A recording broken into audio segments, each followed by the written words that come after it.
de Mademoiselle Liberté, qui est un commentaire très libre du tableau de Delacroix, La liberté guidant le peuple. Et c'était écrit à l'occasion de l'inauguration du Louvre-Lens. C'est toujours en vente d'ailleurs dans les boutiques du Louvre. Donc il s'agit de l'histoire d'Eugénie qui a servi, je l'invente évidemment, qui a servi de modèle à Delacroix. Elle veut sortir de l'ornière, avoir un destin autre que celui de ses fesses.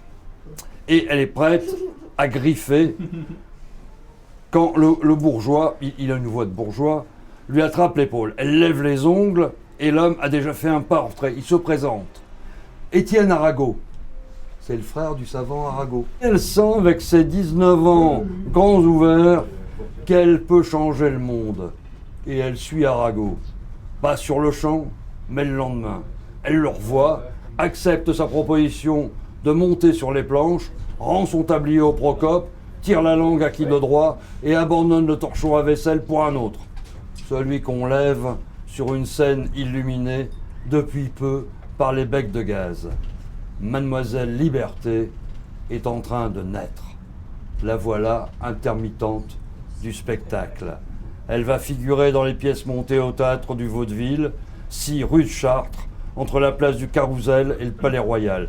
Figurer, c'est-à-dire montrer sa figure parfaite, malgré la fumée de la rampe qui éclaire par-dessous, déforme les traits dans les pochades des moralités modernes, genre cagotisme et liberté, où elle peut bien déjà faire l'allégorie en chair et en os, et des trucs à refrain populaire, où elle chante avec sa voix faite pour le cri, sa voix de Piaf, et des drames bourgeois.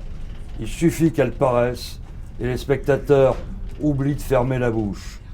Arago lui griffonne des rôles à son avantage, avec des insolences et de grands malheurs surmontés. Voilà.